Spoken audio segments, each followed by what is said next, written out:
रवि अपनी भाभी कविता और उनकी सहेली निशा की सारी दलीलों को नज़रअंदाज करते हुए शादी न करने की जिद पर कायम रहा।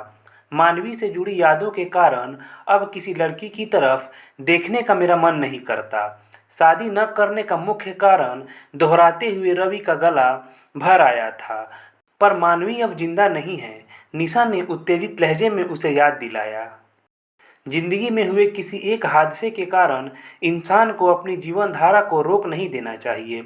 मैं मानवी की यादों के सहारे सारा जीवन गुजारने का फैसला कर चुका हूँ निशा भाभी। कविता ने एकाएक नियंत्रण खो दिया और गुस्से से भरी आवाज़ में अपनी सहेली से कहा, निशा, इन जनाब के साथ मगज मारने से कोई फ़ायदा नहीं। अच्छा ही है कि ये शादी करने से इनकार कर रहे हैं। इन जैसे जिद्दी और नासमझ इंसान के साथ शादी करके कोई लड़की खुश रह भी नहीं सकती। अब तक खामोश बैठी निशा की छोटी बहन नीरजा एकाएक भावुक लहजे में बोल पड़ी, ऐसा मत कहो कविता दीदी। इन जैसे संवेदनशील इंसान की जीवन संगिनी बनकर कोई भी लड़की खुद पर गर्व करेगी। निशा और कविता को उसका शर्माते लजाते अंदाज में अपनी बात कहने का यह ढंग हैरान कर गया। रवि भी उसके चेहरे को उलझन भरे अंदाज में पढ़ने की कोशिश कर रहा था। नीरजा, तुम तो मानवी से जुड़ी सारी कहानी अच्छी तरह जानती हो। अगर तुम्हारे लिए इसका रिश्ता आए तो क्या तुम हाँ कर दोगी? कुछ देर की खामोशी के बाद कविता ने मजाकिया लहजे में नीरजा से यह सवाल पूछ लिया। मैं तो फौरन हाँ कर दूंगी। नीरजा ने भावुक लहजे में ऐसा जवाब दिया तो तीनों को यह बात एकदम समझ आ गई कि वह रवि को मन ही मन प्यार करने लगी है। कविता ने इस बार संजीदा होकर अगला सवाल पूछा, यह तो बता कि तूने ऐसा क्या खास गुण देख लिया रवि में जो इसे अपना दिल दे बैठी। नीरजा भावुक लहजे में बोली, कुछ दिन पहले जब दीदी के बेटे मोहित की तबीयत खराब हुई तो इनसे उसकी पीड़ा नहीं देखी गई थी। सबके रोकने के बावजूद यही उसे फौरन अस्पताल ले गए थे। भाभी, आप या दीदी वक्त बेवक्त इन्हें कुछ भी काम बताओ, ये उसे करने में बिल्कुल ना नुकुर नहीं करते। गुस्सा तो जैसे इनके स्वभाव में है ही नहीं, सबसे हंस कर मिलते हैं। मैंने इन्हें गरीब लोगों से भी हमेशा प्यार और इज्जत के साथ पेश आते देखा है। इनकी तो जितनी तारीफ की जाए कम है। रवि ने माथे पर बल डालकर कहा, ऐसी बातें सोचने का कोई फ़ायदा नहीं, क्योंकि मुझे तो कभी शादी ही नहीं करनी है। मेरा अपने दिल पर कोई नियंत्रण नहीं रह गया है। नीरजा ने शर्माते हुए जवाब दिया, तुम पागल हो क्या? क्यों इन सब की हंसी का पात्र बन रही हो? आप जैसा संवेदनशील और नेक दिल जीवन साथी मुझे ढूंढने पर नहीं मिलेगा। वह अपनी धुन में बोली, मानो उसने रवि की बात सुनी ही न हो। रवि को बिल्कुल नहीं सूझा कि वह नीरजा से आगे क्या कहे। उसे यूं बेबस देख निशा और कविता खुलकर मुस्कुराए जा रही थी। निशा, मुझे तो तेरी छोटी बहन को अपनी देवरानी बनाने में कोई ऐतराज़ नहीं। भाभी प्लीज़, ऐसा कहकर रवि ने नीरजा का हाथ पकड़ा और उसे उनके बीच से उठाकर बाहर लॉन में ले आया। तुम सबके सामने ऐसी पागलपन वाली बातें करके अपना और मेरा मजाक मत उड़वाओ। रवि नाराज नजर आ रहा था। आप इस दुनिया को छोड़कर जा चुकी मानवी के अलावा किसी और लड़की से प्रेम नहीं करते हो ना? नीरजा एकदम संजीदा हो गई। नहीं तो मुझसे शादी कर लो। तुम मेरी मजबूरी समझो प्लीज़। मैं मानवी को प्यार करता था, करता हूँ और करता रहूँगा। मुझे बिल्कुल आपके जैसा ही जीवन साथी चाहिए। अपनी मृत प्रेमिका के प्रति आप अगर इतने वफादार हो तो यकीनन मेरे प्यार के प्रति भी पूरी तरह से ईमानदार और वफादार रहोगे। मैं मानवी से कभी बेवफाई नहीं करूँगा। नाराज़गी भरे अंदाज में उठकर रवि अपने घर की तरफ चल पड़ा और मेरा दिल कह रहा है कि हमारी शादी जरूर होकर रहेगी। नीरजा की इस घोषणा का कोई जवाब देने के लिए रवि रुका नहीं। रवि का दिल जीतने की कोशिश नीरजा ने उसी दिन से बड़े उत्साह के साथ शुरू कर दी। पड़ोस में घर होने के कारण वह सुबह शाम खूब सज धज कर रवि से मिलने पहुंच जाती। मैं कैसी लग रही हूँ? रवि के सामने आते ही वह उससे यह सवाल तब तक पूछती रहती जब तक वह उसकी तारीफ नहीं कर देता। अपने फ़ोन के कैमरे से वह रवि के हर किसी के साथ खूब फ़ोटो खींचती, उसका हर काम भाग भाग कर खुद करती। उसके साथ ज़्यादा से ज़्यादा समय बिताने के लिए वह अक्सर रात का खाना उसी के घर खाने लगी थी। वह अक्सर अपने पिया की मैं तो बनी रे दुल्हनिया और मेरा पिया घर आया जैसे गाने मस्त अंदाज में गाती हुई दोनों घरों में घूमती नजर आती। तो रवि के अलावा सब खूब दिल खोल कर हंसते। परेशान रवि हर किसी से फरियाद करता, कोई इस पगली को समझाओ प्लीज़, यह अपनी भावनाओं पर काबू रखे, नहीं तो बाद में इसे दुख होगा। उसे समझाना हमारे बस की बात नहीं, वह तो तुम्हारे प्यार में पागल हो चुकी है रवि। हर किसी से कुछ ऐसा ही जवाब पाकर रवि की खीज निरंतर बढ़ती जाती थी। आने वाले कुछ दिनों में नीरजा ने अपने उत्साहपूर्ण व्यवहार से रवि के पिता कैलाश, माँ सावित्री और बड़े भाई राजीव के दिलों को भी जीत लिया। उन सबके मन में यह उम्मीद बंध गई कि कभी शादी न करने के रवि के फैसले को शायद नीरजा बदलने में कामयाब हो जाएगी। नीरजा की माँ कांता ने विकास नाम के एक बिजनेसमैन के साथ नीरजा का रिश्ता पक्का करने का मन बना रखा था।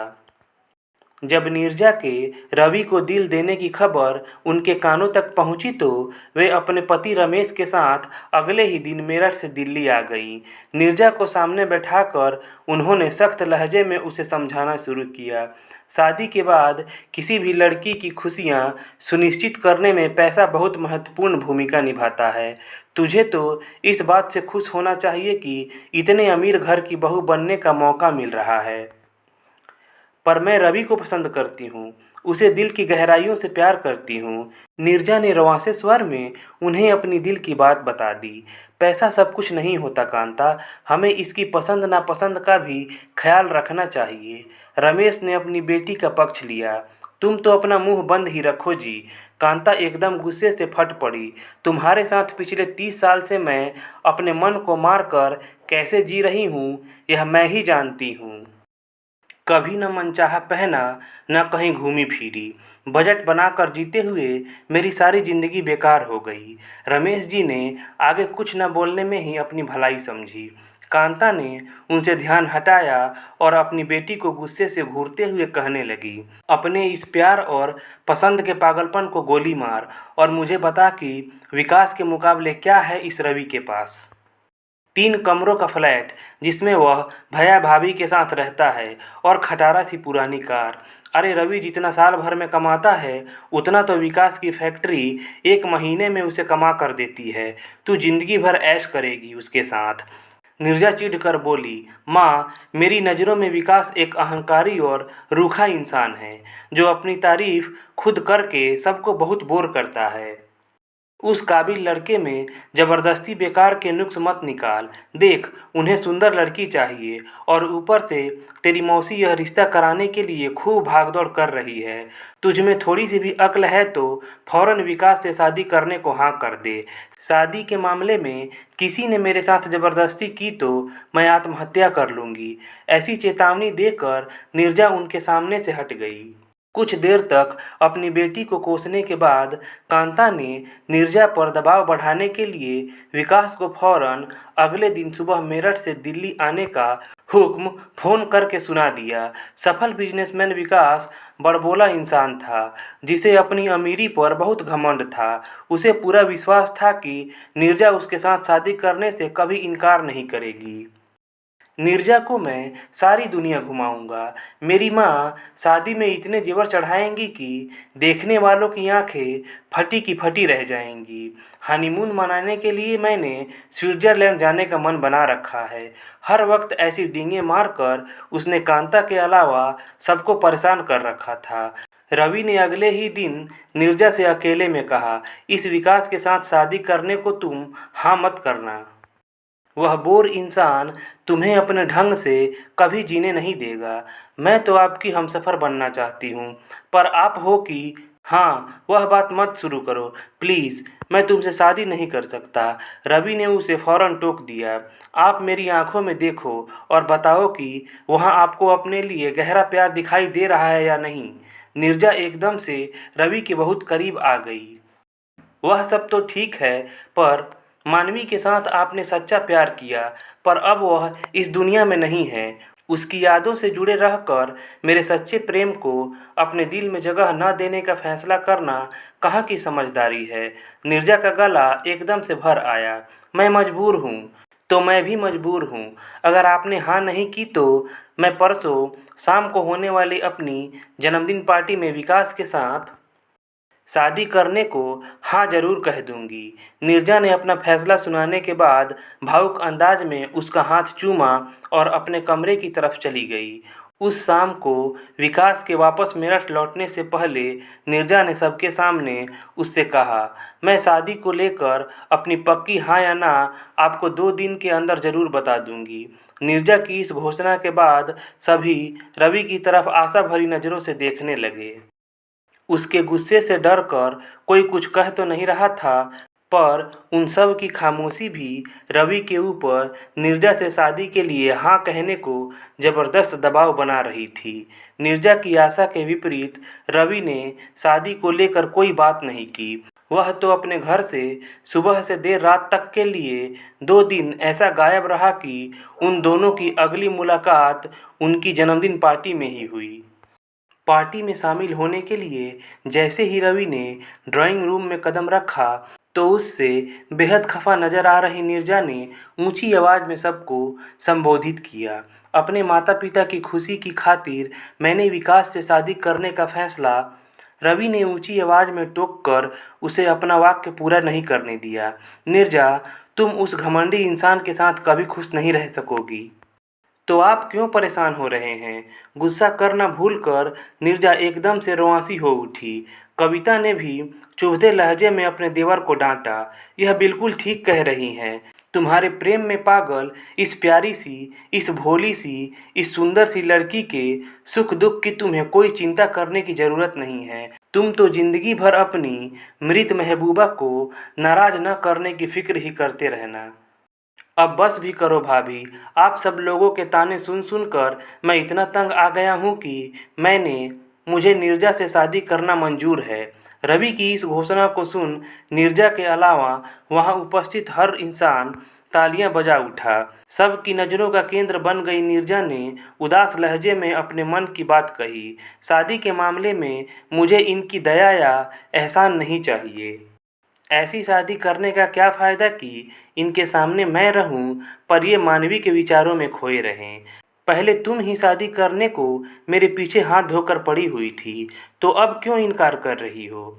रवि ने उसके पास आकर मुस्कुराते हुए पूछा, मुझे लगता है कि मेरे साथ शादी करने का फैसला आपने खुश होकर नहीं किया है।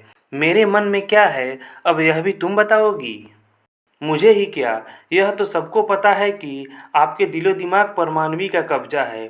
तो तुम्हारे साथ साथ और सब भी कान खोल कर सुन लो कि मानवी ने ही मुझे तुमसे शादी करने की इजाज़त दी है।